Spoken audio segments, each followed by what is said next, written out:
Brought to you by V-Guard, co-powered by Sensodyne and Vimal. बोलो जुबां केसरी। लोकसभा चुनाव 2024 खत्म हो चुका है। नई सरकार का गठन भी हो गया है, लेकिन अभी भी नतीजों को परखा जा रहा है, उनको पढ़ा जा रहा है और समझा भी जा रहा है। पूरे प्रचार के दौरान कुछ एक भाषण ऐसे भी रहे जिन्हें सोशल मीडिया की भाषा में वायरल कहा जाता है।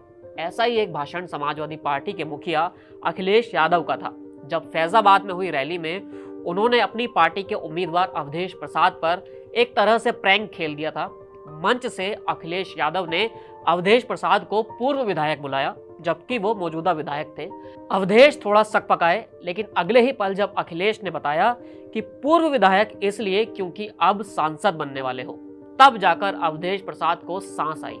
किसी को मालूम नहीं था कि 4 जून को जब नतीजे आएंगे तब अखिलेश की बात 100% सच साबित होगी। हेलो नमस्ते, चुनावी किस्से में आज कहानी अयोध्या में हुए लोकसभा चुनाव की और साथ ही वहां से सांसद बनने वाले अवधेश प्रसाद की। कैसे एक देसी नेता ने विश्व की सबसे बड़ी पार्टी को झटका दे दिया। जब जनवरी में अयोध्या में राम मंदिर की प्राण प्रतिष्ठा हुई, तब राजनीतिक दलों ने भारतीय जनता पार्टी पर आरोप लगाया था। विपक्ष कह रहा था कि लोकसभा चुनाव की वजह से राम मंदिर का उद्घाटन हो रहा है, अभी पूरा मंदिर नहीं बना है। आरोप था कि चुनाव में मुद्दे को भुनाने के लिए ऐसा किया जा रहा है। माहौल भी इस तरह का ही बनाया गया। माना जा रहा था कि राम मंदिर के नाम पर यूपी में बीजेपी की लहर चलेगी। कई इंटरव्यू, नारे, वादे इसी प्रकार दिखाई भी दिए जा रहे थे। लेकिन 4 जून को चीजें पूरी तरह से बदल गई।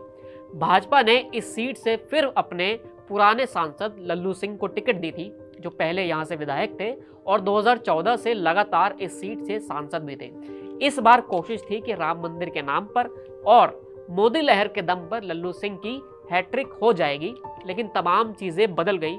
इस बार सामने विरोधी मिलकर आए थे। समाजवादी पार्टी और कांग्रेस ने मिलकर अपना उम्मीदवार अवधेश प्रसाद को बनाया था, जो दलित हैं, जमीनी नेता रहे हैं और इसी जिले की मिल्कीपुर विधानसभा सीट से लगातार 7 बार से विधायक भी हैं। चुनाव जीतने के बाद अवधेश प्रसाद ने तमाम इंटरव्यू दिए हैं और इनमें ही अपनी कहानी भी बताई है। ऐसा ही एक किस्सा ये भी है कि अखिलेश यादव ने करीब 6 महीने पहले अवधेश प्रसाद से इतना कहा था कि अब आपको बड़ा आदमी बनाएंगे और बड़ा सम्मान भी देंगे।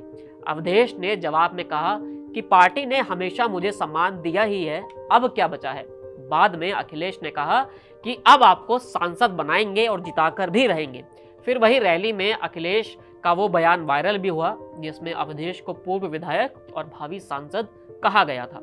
79 साल के अवधेश प्रसाद ने बीबीसी को दिए एक इंटरव्यू में ये बताया कि जब वो 10वीं में थे तब अपनी फीस माफ करवाने के लिए सांसद के पास गए थे। सांसद ने सही तरीके से बर्ताव नहीं किया।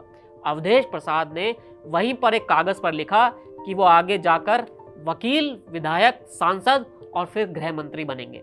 अब अयोध्या से चुनाव जीतने के बाद अवधेश प्रसाद कहते हैं कि गृह मंत्री को छोड़कर उन्होंने उस कागज पर लिखी हर बात को सच साबित कर दिया है।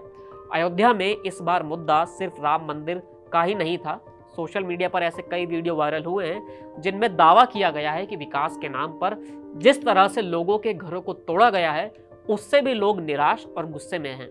कुछ जगह मुआवजा नहीं मिला है, कई जगह इस तरह के एक्शन से दुख है और इन सबके बीच जाति की राजनीति का जो गणित सामने फिट बिठाया गया, उसने भाजपा के लल्लू सिंह के लिए चीजों को मुश्किल कर दिया। साथ ही पिछले 10 साल से चली आ रही स्थानीय सांसद से नाराजगी भी थी, जिसकी कीमत बीजेपी को हार से चुकानी पड़ी।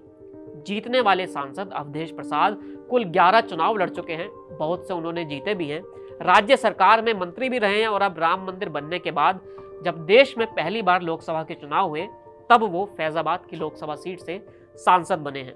बीजेपी के प्रत्याशी को मिली करीब 40,000 वोटों की हार भाजपा समर्थकों को चुभ रही है। कई ऐसे रिएक्शन सोशल मीडिया पर वायरल भी हुए हैं, क्योंकि इस बार उत्तर प्रदेश में सिर्फ अयोध्या में हार नहीं हुई है, बल्कि पिछले 2 लोकसभा चुनाव की टैली पूरी तरह से बदल गई है।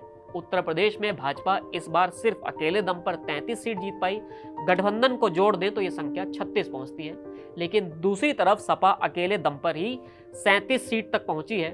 उसके साथ कांग्रेस को भी 6 सीटें मिल गई हैं। यूपी के इस जनादेश की उम्मीद किसी को नहीं थी, शायद बीजेपी को भी नहीं। इस कहानी में इतना ही। फिर मिलेंगे एक नई कहानी के साथ। शुक्रिया।